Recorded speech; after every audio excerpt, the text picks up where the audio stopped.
The Universal Design for Learning, UDL, is all about options and variability. The idea is that you want to give your students choices in how they obtain information, how they respond, and how they are assessed. This process of self-discovery helps the student achieve the status of expert learner. An expert learner is able to discover knowledge on their own terms, connect that knowledge to previously learned information, and focus on mastery of the content rather than the process of mastery. Let's take a few moments and examine how an introduction thread can take on a UDL approach. Typically, a discussion thread consists of the instructor creating a video or written introduction that explains their experience in the field, their hobbies, etc. This is not a bad start if the instructor includes a video that has closed captioning and a written introduction. The student now has the option of examining the content by watching the video or by reading the introduction document. Let's take it a step further and say that the instructor can also include an opportunity for the class to meet synchronously via Zoom, Skype, or WebEx. Now the instructor has given the students 3 ways in which they can get to know him or her. The students have now obtained the introduction information using choice, so how do they demonstrate they have completed the assignment? Again, we want to give the students options, so we might suggest a general guideline for what is to be submitted, but for this situation, we want to focus more on what is submitted rather than how it is submitted. You might tell the students that they can respond through a written response or through a video submission. You may also encourage them to create a post via Blogger or Adobe Spark and share their introduction that way. Or you could instruct the students that attend the synchronous event to take a few moments during the event to introduce themselves. Can you see how the students are now given options and opportunities for variability? This is how you can apply UDL concepts to something as simple as a discussion thread.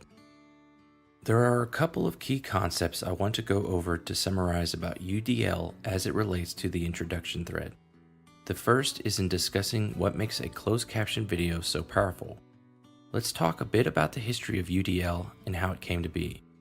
This will help you understand how it can be applied to the classroom in course design. Before there was UDL, there was Universal Design, which got its start in the creation of accessible architectural design concepts. A great example of this can be seen in the following cartoon illustration. This illustration is called "Clearing a Path for People with Special Needs Clears the Path for Everyone," and in it, you can see a man shoveling the stairs, while several children are waiting for him to finish. The cartoon says, "Could you please shovel the ramp?" And the man says, "All these other kids are waiting to use the stairs. When I get through shoveling them off, then I will clear the ramp for you." The kid in the wheelchair says, "But if you shovel the ramp, we can all get in."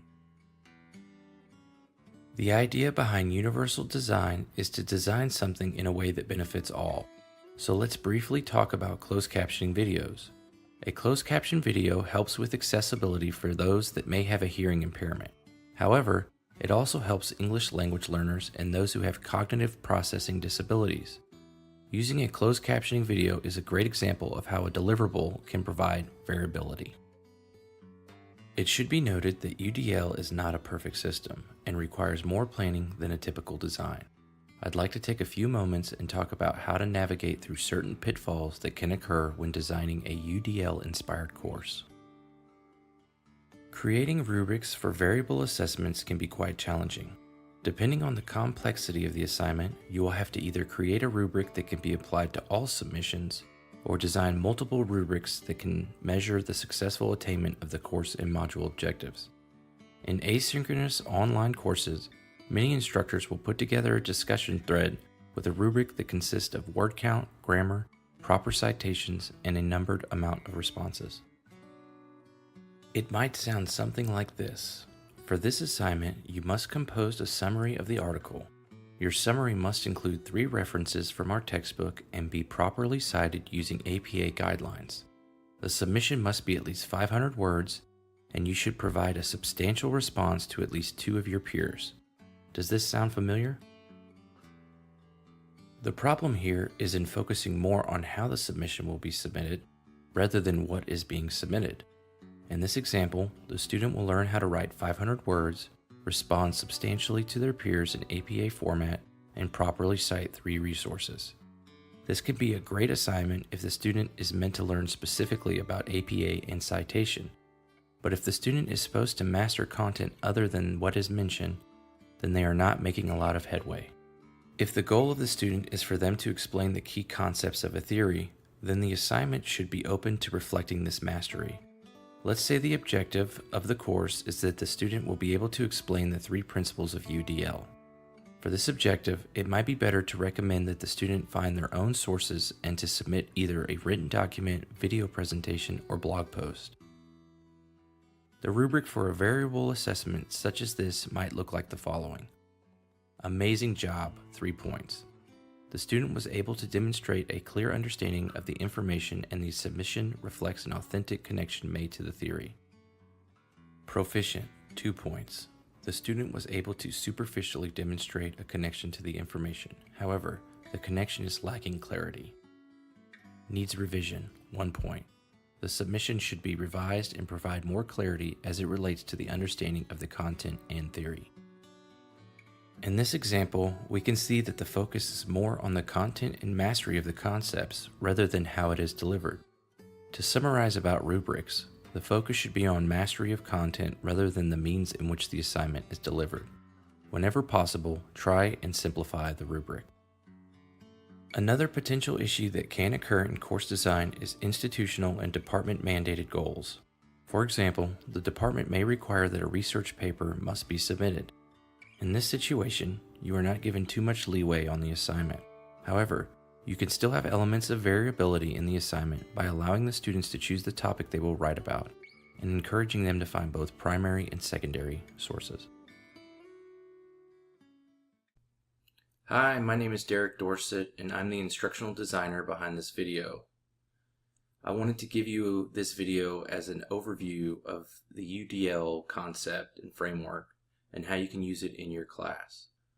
So in the video, we covered how you can use the UDL framework as part of your introduction discussion, both the one that you create and the one that your students create. And I think that if you take what was learned in that activity, you can really apply it to any assignment or assessment that you create. Really, what we're talking about here is variability and choices. And UDL is really big on that. So this video was made with the intent that you will be able to use this in the future.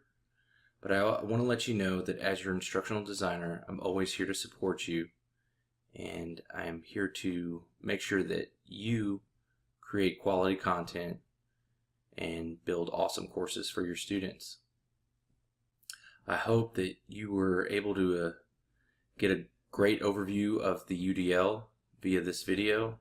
And if you have any questions, please feel free to reach out to me. Thank you so much.